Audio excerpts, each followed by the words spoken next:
Hey, everybody, welcome back to another episode of the 6-5 podcast. It's Friday. We're on time almost. It's the best hour of the week for Patrick and I. It And for those is. of you tuning in, we hope it's the best hour of the week for you as well. I mean, what else would be better? It's a national holiday week. Yes, it's NVIDIA Day. Oh, was there? I think there was actually a holiday this week too, by the way, on Monday. But I was talking about the one that everyone celebrated on Wednesday, and we'll talk about that more today here on the show. But Patrick Moorhead, it's Friday. We're getting on a plane tomorrow. We're going across the pond, MWC. We'll also talk about that later. But how are you doing, man? Are you ready? You relaxed? You feeling good? What's your watch tell you about how you feel today? Because God knows you wouldn't actually answer it based on your own feelings. Yeah. So for those who don't know, I've instrumented my body. I haven't implanted anything yet, but maybe in the Bestie future. link, a Yeah, bestie but link, right now no, link. I use an Apple Watch and I have an Oura ring, but I manage my stress.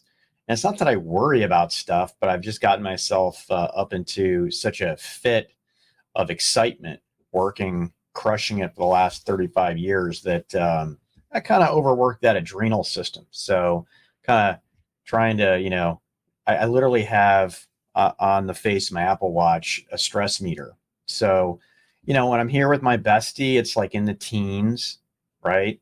When I'm having a confrontation with somebody, it's like 90, then it bounces back and forth. But no, it's getting better, man. I saw my witch doctor yesterday, and he says my You tell that physical. story, Pat. I mean, why don't you give the background on your holistic medicine? We can do charts in a little while. We can get the charts up. Possibly, yeah, we can do that full blood test. But no, I mean, back in July, I was really fat and unhealthy.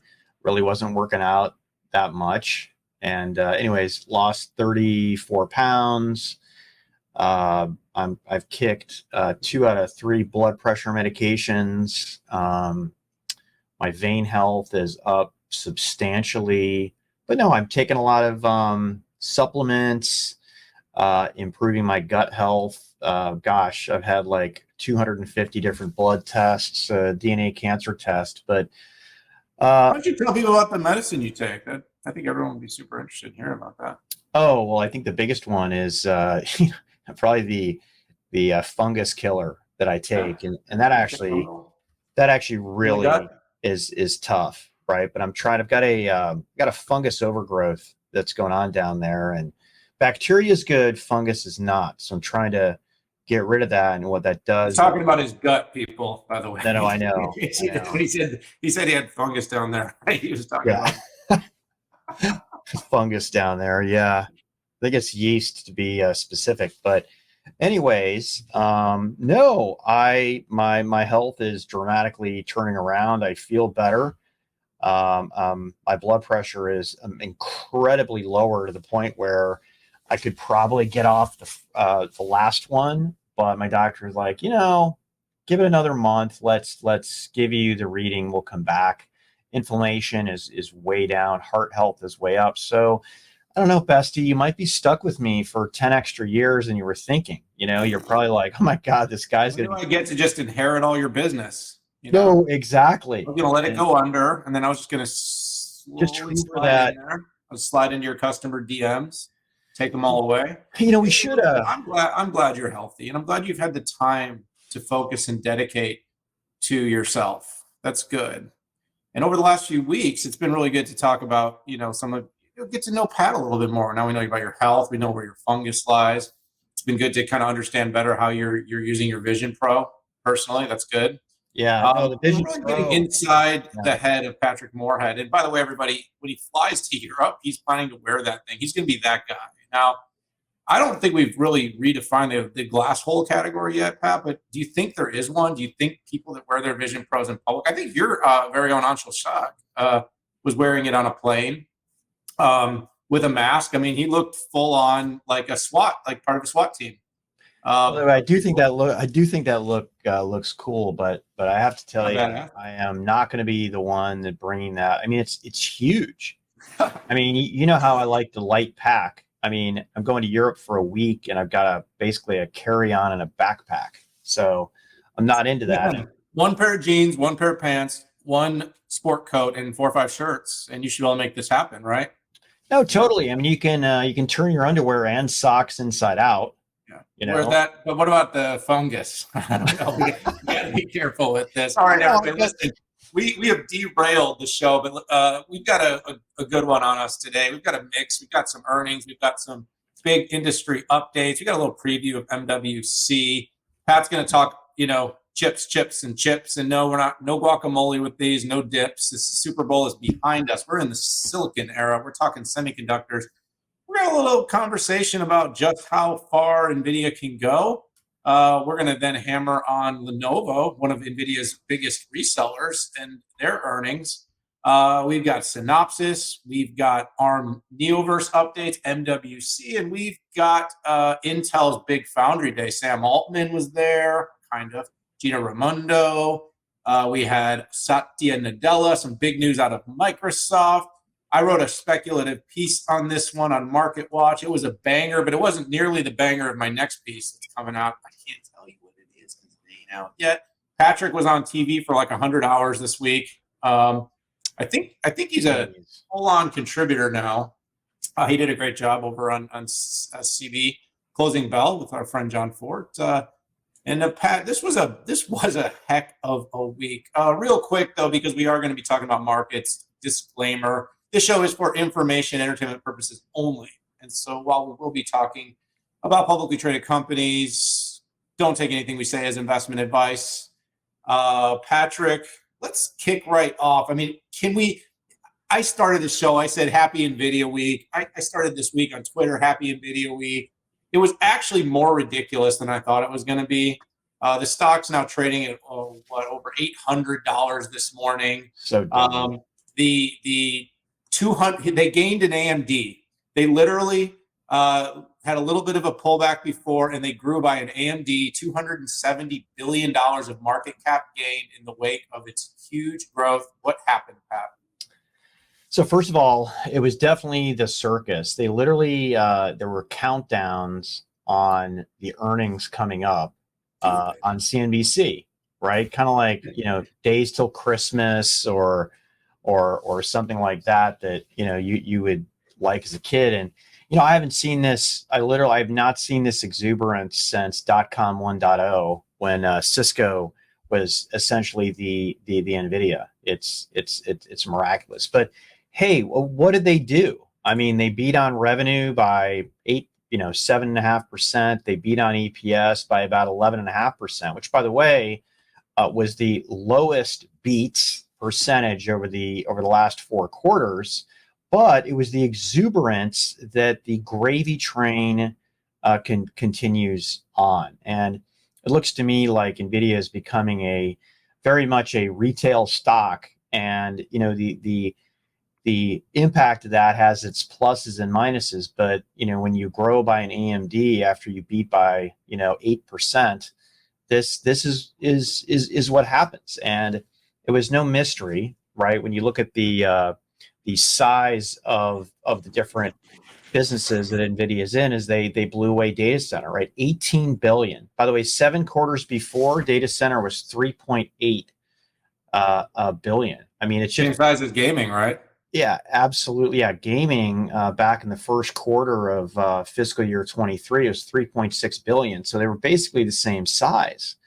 And since then, right, gaming has shrunk, right? They did have, that quarter over quarter was the same, which, isn't great, particularly because that was the holiday time period. But yeah, it was all about LLM, multimodal LLM inference and training.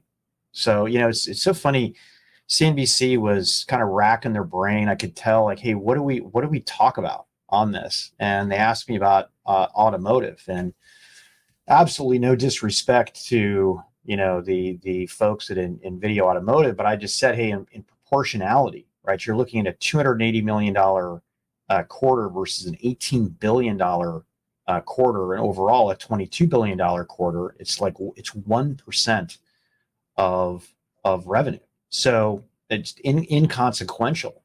And even ProViz at 463, right, is even it's larger than automotive. And I think the big question, and Dan, you and I got hit with this, and just weigh in on this, is how long does this continue, right? And listen, current course and speed in competition that's out there, on a percentage basis, Intel is going to lose percentage market share to AMD and to Intel, and maybe even some of the ASIC startups. But when you have a rocket ship that's growing like this, all companies can grow immensely in dollar proportionality, particularly NVIDIA. And Dan, that was the big basis of your piece that I don't know if you published it yet, but on Market Watch, but you and I had discussed this last night. What's your take? Listen, this is a perfect moment and a setup for a victory lap. When you get it right, you got to pat yourself on the back. And you got to do that. You have to do that. I have an extensive op-ed that's going to come out, and I don't want to spoil it for everyone out there that's probably literally sitting at the edge of their chair being like, I wonder what Dan's going to write next about NVIDIA. So, but let me tease it out for a minute. So in 2020, I said NVIDIA would be the next $1 trillion market cap company. The conditions were slightly different, but it was more based on two factors. It was the tie-up with ARM and the impending AI growth. In 22, when the stock had fallen like $150, and by the way, it's trading at $800 now. Okay, I went on CNBC, and I got a lot of pushback from the hosts on the show. I was on Squawk Box about why I said Microsoft and NVIDIA would be absolutely some of the best bets that people could make at that point, merely because AI was going to come so fast, so furious, and nobody saw it. I kept talking, Pat, remember how I talked about tech being deflationary? Well, AI is the most deflationary aspect of technology. Anything that enables you to do more with less people. Remember Altman and the billion-dollar one-person company that he keeps talking about. Well, now it's almost the opposite, Pat. It's like, it's like you get to the other side of this thing, and it's like once everybody's getting on the bandwagon, it's kind of time to step back and go, Now, when everybody's like, yes, buy, this is like that inverse Kramer thing that everyone jokes about. By the way, someone showed a video yesterday of Kramer talking about shorting NVIDIA when it bottomed at $130. So this stuff is by fun. the way, it's fun to pile on Kramer, but no, I'm not piling on him. I just mean it's. No, I know that. History we pile on at all moments, Pat. What were you saying? Go ahead. Sorry. No. I was just saying. Rational people would be like that. That totally makes sense. Well, when things are going bad, the assumption is it'll never get better, right? And then when things are going well, the assumption is that it'll never get worse. And both of those assessments are emphatically wrong.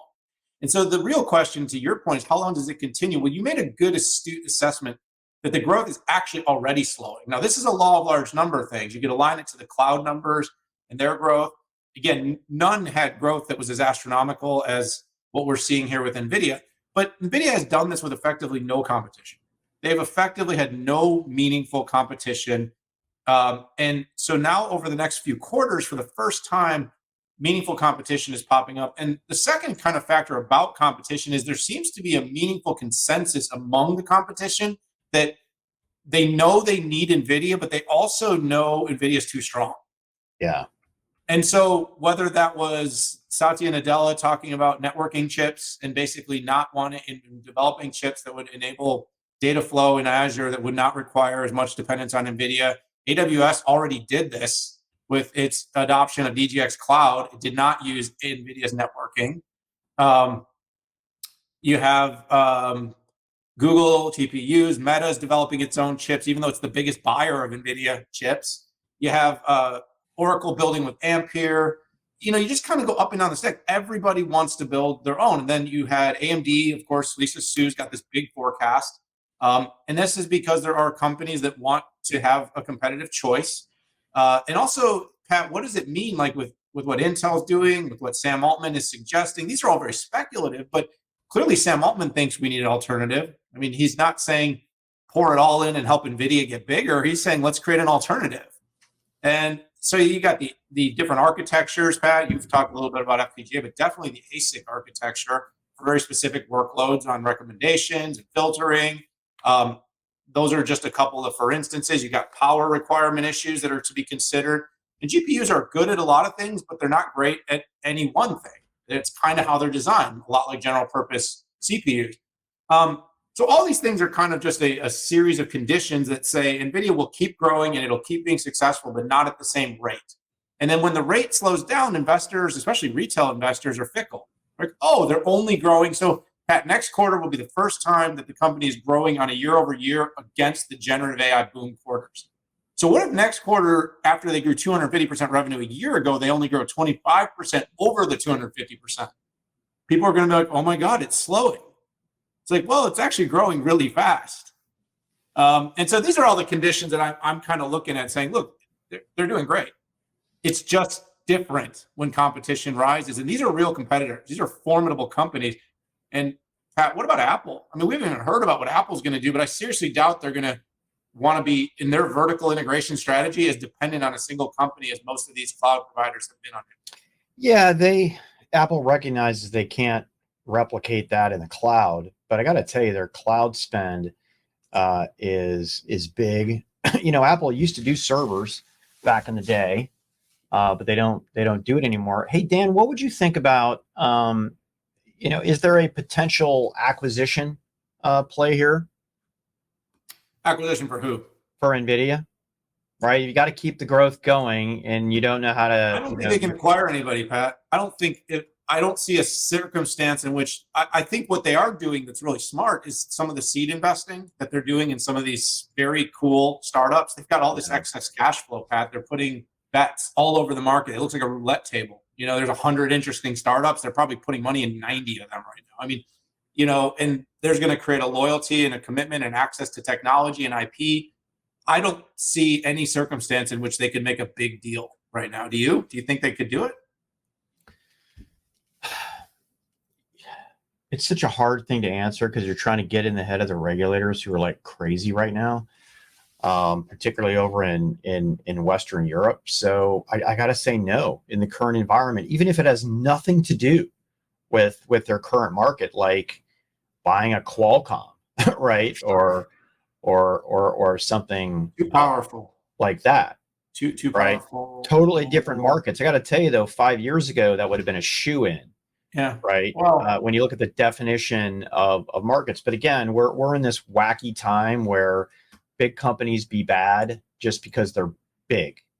Listen, you got to admire the success of NVIDIA. This is one of those where I'm not criticizing for the sake of criticizing. I'm just saying it's gotten to the point where it's everybody's on the bandwagon, and that always scares me. When everyone says it's like an endless upward and to the right, you're like, uh-oh. Same thing with the down, and everyone's like, this is never coming back. It's like we as people sometimes just, Pat, you're a big, you like to devour history. You talk about that, and when you read history, you do realize that there's a reason that people make those statements about cycles and history repeating itself. And, there's a kind of a cast of different reasons that happens, but one of them is because we're stupid. As a society, we're just stupid. We just like things happen, we see it happen, and we let it happen again. And by the way, it's kind of like that, you kind of wonder, are we actually that stupid, or are we just being led on as a society? But I don't know. Dan, I know, listen, this is an important topic, and I know we're talking a long time about this, but what is unprecedented historically is that the big companies keep getting bigger. Right? Every company had cycles where they would be dominant for about a decade. Probably the longest run of domination was IBM. And they're still a very important company out there, but the dominance I've never seen before, right? We had the run up in Cisco, and they're still dominant in networking, have a great business, but they're not dominant kind of overall. And Apple is the one that stymies me the most. Consumer electronics, every 10 years, a new company comes along, whether it's Sony, or LG, Philips. Samsung, they Right. Toshiba was dominant for a time as well. So, out of one side of my mouth, hey, the big company bad is odd to me. But then again, if you look at the concentrated value of, isn't NVIDIA worth more than all equities in China now? The entire China stock market? Something like that. I don't have that number in front of me, but we saw that it's bigger than the entire S&P 500 energy sector. All the companies in it put together on market cap. Yeah. So remember when energy companies were the big bad companies? So, yeah. Now you have one tech company that's worth more than the entire index. All the companies in it. Did you know we're pumping more oil in the U.S. than the Saudis now? We have to.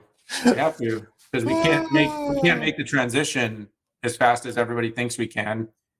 Again, I don't know. There's probably a theme here, but maybe people are stupid. Could be the new name of the podcast. Like, people got to read stuff and don't just read the headlines. Actually, read the text, read books, read history, and you'll learn a little bit here. And Pat, by the way, it was pretty cool that you were in the Steve Jobs bio, despite not by name, but you had a role to play. It was fun. It was fun reading through that. Yeah, well, maybe we'll talk about that later. I was feeling good once after 25 years. I realized that my product as a product manager jobs tore apart on stage at the iMac announcement. Yeah, that was pretty cool. But anyways, you know what? We should probably move on. Yeah, all right. That was the one I was really excited to talk about, though. Let's talk about one of NVIDIA's biggest partners in the ecosystem. Let's talk about Lenovo, Pat. So you and I had the chance to sit down with both Ken Wong, the president of the SSG business, and Kirk Skaugen, the head of the infrastructure business, and talk a little bit about the company. Now, it's interesting with these large, technology OEMs, and, they're so much more than that now. And I know they always get frustrated. I don't know the exact way to entitle, because they're device makers, they're infrastructure, they're service providers. We need a new category for these kinds of companies that do so much. They've got, on-prem cloud consumption services. And the company, did return to growth, which was a really, really good thing, Pat. It's been a tough couple of years for the likes of the Lenovos, the HPEs, the Dells. And even though a lot of them have managed through very well, you can manage very well when you're doing $50 or $100 billion a year of revenue. It hasn't been on a growth oriented. Remember, NVIDIA grew 265% or something like that. And Lenovo grew 3%. So 15.3 last year, 15.7 billion this quarter. It has, however, continued to see on a quarter-to-quarter basis strong sequential growth of income. And probably another thing, Pat, that I've been paying a lot of attention to with Lenovo has been the growth of the company's non-PC revenue. And the company got a few more bips there on an annual basis. Now 42% of its revenue non-PC. And why is this so important? Well, you and I both know the PC AI PC boom is coming. Signal 65 will be looking very closely at this. That's our testing arm, by the way. We're going to be looking at testing what AI PCs do. We are also looking very, very closely, at how companies that are dependent on these kind of cyclical technologies that tend to be also under incredible margin pressure are able to perform. And, by being able to move into the non-PC, strong growth in SSG, they had a $2 billion service billing, some strong alignments with companies like ServiceNow. Their AI strategy continues to grow. They're seeing year-on-year growth in their PC portfolio for the first time in a long time, Pat. And this answers a question about a cycle that everyone's been worried about. Is the PC cycle coming back? So they were able to diversify away from PC. And now that the PC business is returning, they're able to start to see some growth. So, this is a company that is going to be very instrumental in providing infrastructure to cloud providers. They do that around the world. They're providing infrastructure to the enterprises. They're going to enable AI for the enterprises through services. And of course, they will be one of the largest unit movers in the AI PC era, Pat. And so it's definitely one to watch. It won't get the number of headlines that NVIDIA is getting, and that's why we're talking about it here. But it's returning good earnings. It's creating good income on revenue. It's growing, albeit steadily. Pat, overall solid. It's hard to follow up NVIDIA. It's just hard because it's I think they had 467% earnings growth. So But yes, good quarter for Lenovo. Listen, by the way, I like the overall assessment. It is staggering to me that NVIDIA can go up by that much, and companies that have servers like that won't go up that much, right? It's kind of mind-boggling. Now we did see a company, Supermicro. By the way, Supermicro stock, and it's interesting. I get hit on this on CNBC on occasion, but their stock is up 215% in the last 6 months. It's absolutely mind-boggling to me. $50 billion market cap, but basically they do ODM servers, right? And I think that they are getting a lot of benefit from this lift. Some really positive stuff from Lenovo. Essentially they resumed their year-on-year growth, which again, very positive. They did make an interesting confirmation that, like I said on stage at CES, AI PC stimulates the refresh cycle. 50% of PCs will be AI capable by 26. And by the way, when you disconnect desktop from notebooks, it probably means that 80% of notebook PCs will be AI capable. And the reason for why it's not larger overall is essentially that Intel and AMD haven't decided to put the big NPU in those desktop parts or not. On the SSG side, right, Ken, great conversation with him. Huge milestone. That division's only been in existence for 3 years, but they're up, $2 billion. And I think that's a pretty strong milestone. And sure, they didn't start at zero because they did have a lot of the services that pulled through from the hardware. But when you look at the percentage of it, it's less than 50%. Actually, 55% of SSG's revenue comes from non-hardware type business. And if you would have told me 3 years ago Lenovo and services would be strong, I would have said, "You got to be kidding me. That's going to be a stretch." But to the credit, I mean, they've come out swinging here and really focused on the areas that matter, right? Like hybrid cloud, remote desktop, PC as a service. They've got this new AI fast track professional services out there. So hats off to the service group. ISG, right? We just got off a video with Kirk Skaugen, looking good sequentially. And by the way, all-time record for storage, all-time record for edge revenue. It's that core server that's been the challenge. And at least, in my channel checks, a lot of the decisions that were made for LLM servers 3 years ago, it wasn't supposed to be that big, ended up getting huge. And a lot of time these hyperscalers will do a mixed vendor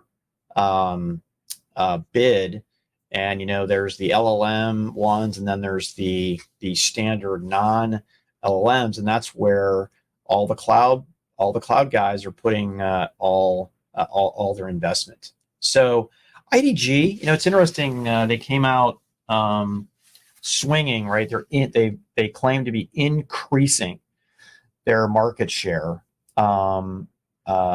I mean, they've been number one forever, and they also said, hey, they got 27% in commercial, which is really a Dell stronghold. And probably the biggest surprise to me is that their operating margin, they said industry leading operating margin. I'm going to check that against Dell, but I'd be very surprised if IDG has a higher operating margin than Dell, because Dell does less consumer, which is lower profit, and Dell does more commercial, which is higher profit.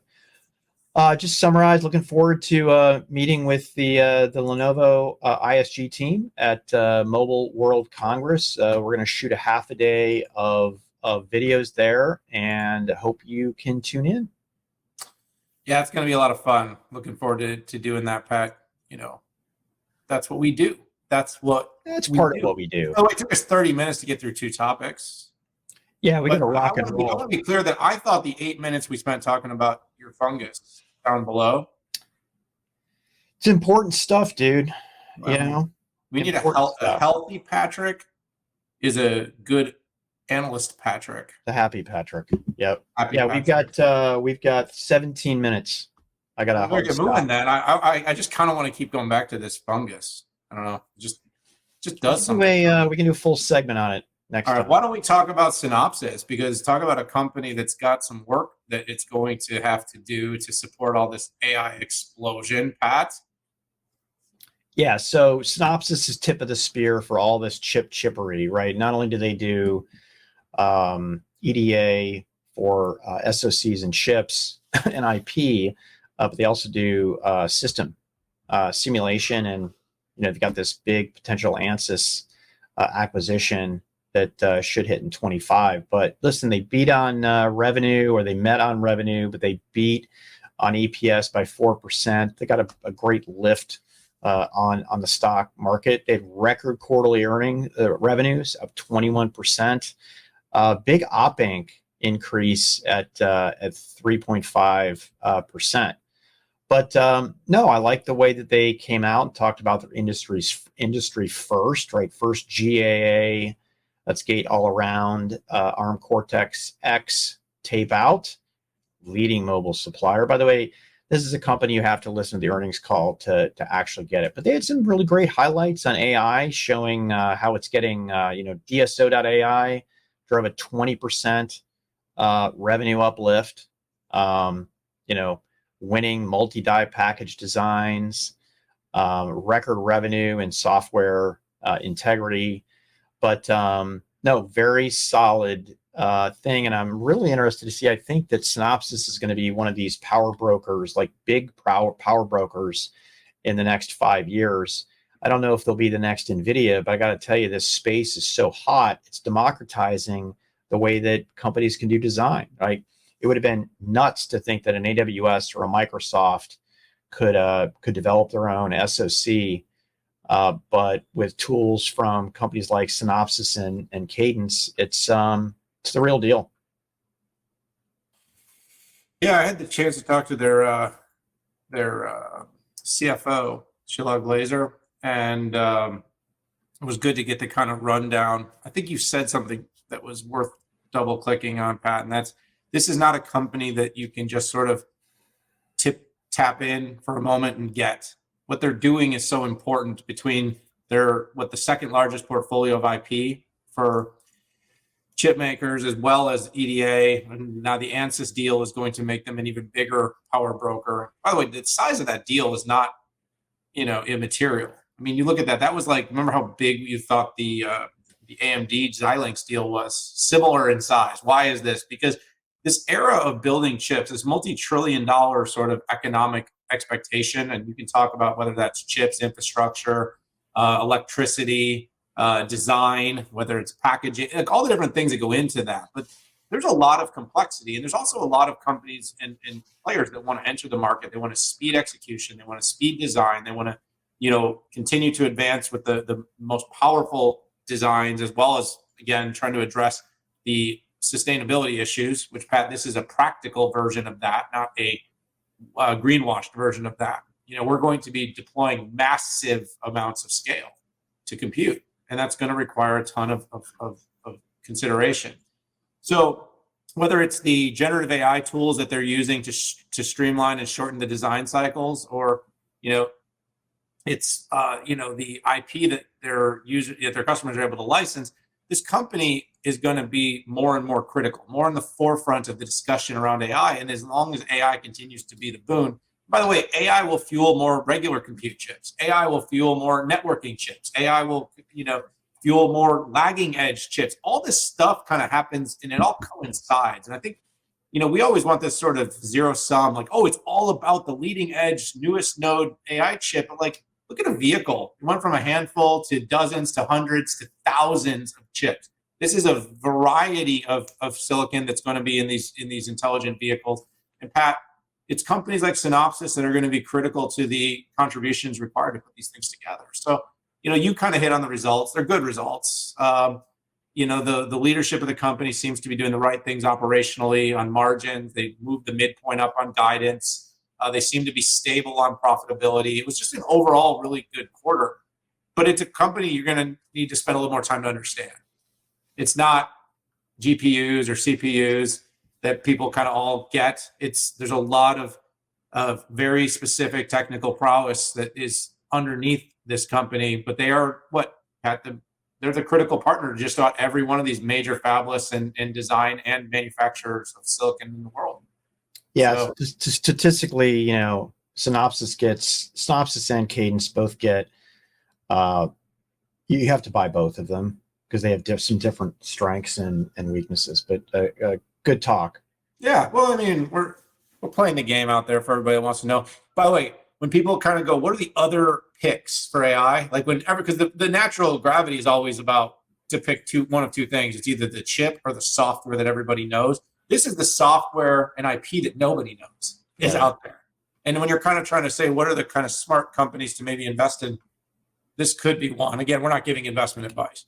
All right, pal, let's talk about MWC. So we're on our way out there. And listen, I've been on a few pre-briefings. You've been on a few pre-briefings. This is my 10th or 11th MWC now, I think, every year, except for the ones that got canceled. So what are going to be the themes, Pat? Top of mind, 5G. I know it's crazy. In 2018 or 17, I was doing 5G readiness assessments going into Mobile World Congress. We're still in some ways doing 5G readiness. By the way, we didn't even talk about the fact that AT&T was down for people all day yesterday. How crazy is that? So dumb. Not only is it dumb, but our lives are completely at a stop when you're not connected. I don't know when this happened, but all of a sudden, I don't know how to function if I'm not connected. That's going to be a big theme here at MWC. You're going to see the connecting of everything. So we kind of have heard about IoT and industry and all these things. But the bottom line is, the importance of networking, the importance of connectivity, the importance of the service provider networks and all the things that we've grown to become dependent on is what makes and enables us to use this technology every day. So you got 5G, we've got connectedness. Something that we spend some time on always is of course, they always spend some time on the manufacturing side of things, smart manufacturing, Industry 4.0. I expect that to be, a continuation. You'll see things like network slicing and different opportunities to create secure connectivity at the edge. And Pat, AI, I waited till last just because I felt like it was so obvious to me. But AI is in the headlines, whether we're mobile or in the data center and on premises. AI will continue to be a massive topic. It will be a topic from the keynote stage for sure at Mobile World Congress. And I'm looking forward, by the way, to spending time with the usual suspects. We'll spend time with Qualcomm and Intel, Cisco and HP, Dell, and but then there's also a lot of kind of cool new companies that are there. Companies like Snowflake are very involved, Microsoft very involved, IBM very involved, and so we'll see a good diversity. And Pat, we'll be running quickly and fast. The 6.5 will be on the ground, and of course, you and I will be there analyzing and advising the market. So there's my take, quick and to the point. Yeah, I'm just going to end with it's AI in a very similar way that we saw at CES, just in a different form. And it takes really two forms. The first form is how can AI be used in products and services to improve the outcome? So for instance, the way that traffic is handled, either at the base station or at the core network or even on the edge. And then there's how are these B2B companies helping other companies, let's say, accelerate AI traffic that let's say, goes from the edge device to the edge to the core to the core switching network, and or the base station. And those are literally going to be the two themes. That's going to cross the industrial IoT. It's going to be talking automotive. We're going to see consumer markets, but that is undoubtedly going to be the push. Now, the interesting part is in a lot of the algorithms that really make these types of workloads better are more machine learning than generative AI, right? At the end point, totally generative AI, but I have yet to see what generative AI can do, let's say, in the network as opposed to machine learning. But I'm excited to see there, to get there. I leave on Saturday, I think, like you do, and we'll be there for most of the week. Right on. So 2 topics, and how are you doing on time? Oh, I've got a hard stop. You do? Yep. All right, we got to go fast then, Pat. So we're hitting ARM Neoverse. We are hitting ARM Neoverse, baby. So it's been interesting, and the numbers are hard to pin down. I think, quite frankly, because of China. But ARM went from close to 0% market share in servers to between, I'll say, 15 and 20% in about a decade. Now, the first 8 years were the hardest, but now that we see the proliferation of ARM in the data center and custom design from the top CSP, and yes, I'm expecting Google to come out with an ARM-based server SoC.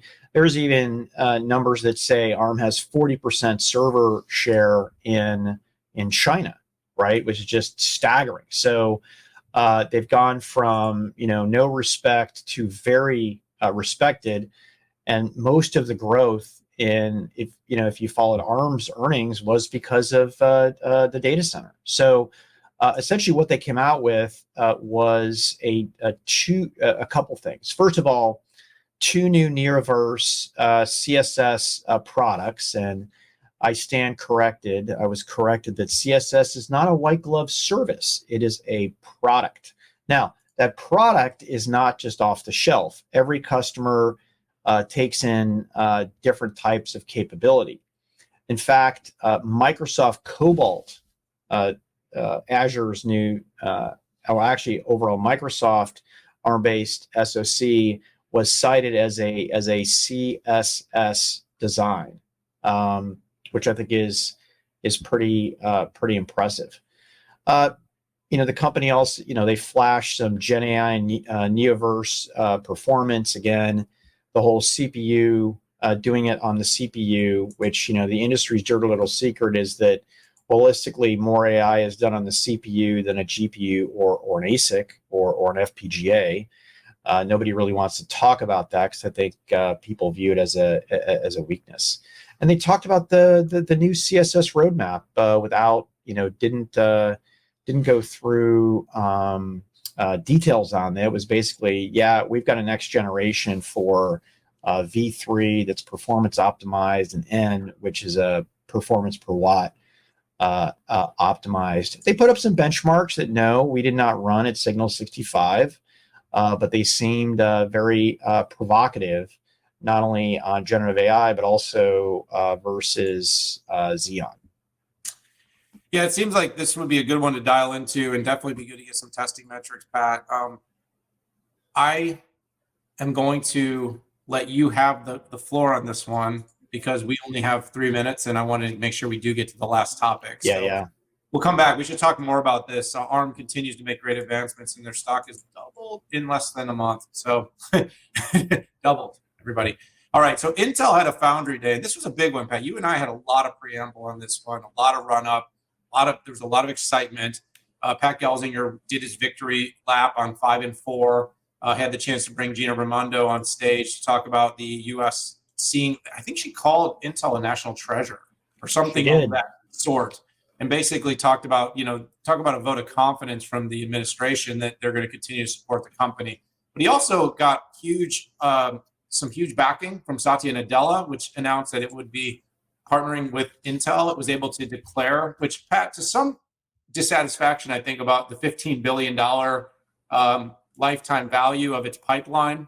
A big number, but again, remember, NVIDIA grew $276 billion in a day in market cap. So, I think everyone was kind of puzzled about that one. But Satya's support and Microsoft buying in was important. But he had the cast of everybody there. They had Synopsys there, they had Cadence there, they had Broadcom there, they had Microsoft there. I mean, there was a huge support structure. ARM, right? Renee Haas was there. Then you had Sam Altman there. Now, unfortunately, I wasn't able to be in the room, so I did not get to hear what was said there, and I was devastated about it. But Pat, I mean, this was a big moment for Intel in terms of it coming out around its Foundry. Now, when I made a bull case about a week and a half ago, I wrote a bull case on Market Watch, and one of my 3 items, the biggest ones, was Foundry.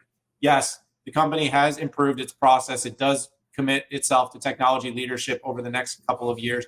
That is a big challenge. Having said that, the desire to have a US-based or West-based foundry doing the leading edge with differentiation and packaging, which Intel has proven already that it has, and the packaging being perhaps more important in the long term than wafer. I know, I said it. I'll let you weigh in on that one, Pat. But in this overall AI boom, it seems like Intel is in a very interesting place that it could really see some acceleration of its foundry business. This has been the fastest growth part of its business. It's been a bit of a encouragement point. It's got good support from the policymakers, government around the world. The company's expanding in Europe. It's expanding in Israel. It's expanding here in the U.S. And this was a moment for the company to celebrate that. Having said that, they also did it during a different national holiday, NVIDIA earnings day. Joke, I can't help myself.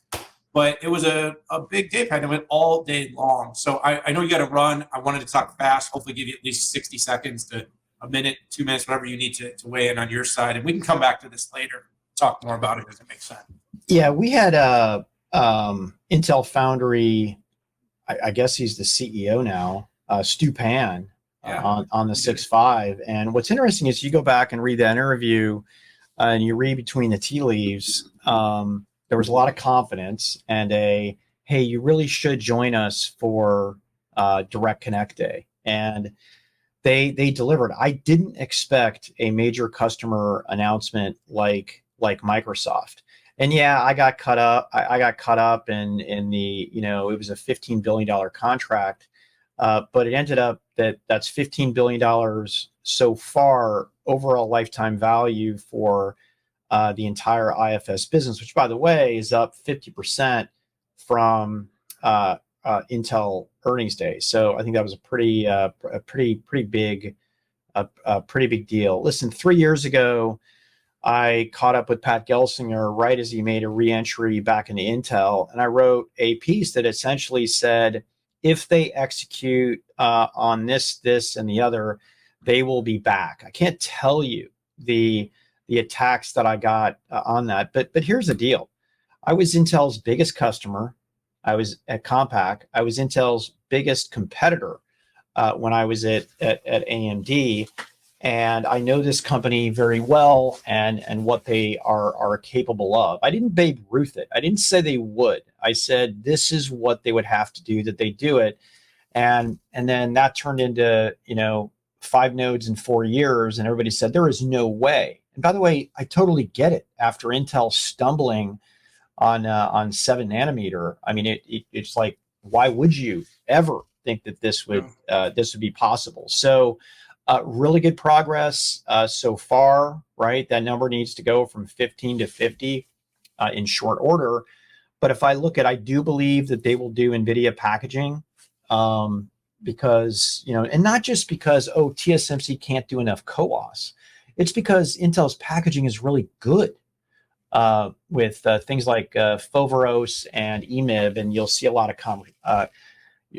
of designs that will use both. And you have MediaTek, who, by the way, is taking low-end market share away from Qualcomm, which is interesting. So I do think once Intel shows up with the goods, maybe it's after 18A, I do think Qualcomm will do something with Intel. And what a lot of people don't understand from Qualcomm is they have the most diversified manufacturing of any SoC provider out there. They do GF, they do Tower, they do TSMC, they do Samsung. I mean, they're all over in the support that they do. And I got to tell you, I'm going to Babe Ruth Intel Intel Foundry and say that it will be a very successful ongoing concern that ultimately could be split as a tracking stock out there. Now, people are talking about splitting the company up into two. That would be stupid because until you have full design autonomy and using all industry standard tools, which Intel doesn't currently do, it's about a 7-year process to do that. I know that because I saw AMD go through it when we were going from proprietary tools to Cadence and Synopsys. Yeah, and I'll pull that together here really quick, and we'll close this baby down. But yeah, Pat, it also would be just stupid from their business model standpoint. You could see the outsider view on why they would maybe want that to happen, and of course, could it drive more dollars and support across fabless companies if there was seen it? But that's like SoftBank and ARM. You own 90% of it. It's like, is it really public? Kind of. It's kind of. So, all right, man, listen, this has been a great show, another great week, great way to start my Friday, Pat. We'll be coming to you a lot and frequently and live from MWC. So thanks for tuning in so much. Hit that subscribe button. Join us for all of our shows. We appreciate the community here. All of us, you, me, and Pat's Fungus, we all enjoy you being part of the 6-Flag community. But for this week, for this episode, time to say goodbye. Pat, get to your call. It's breakfast time. We're out of here.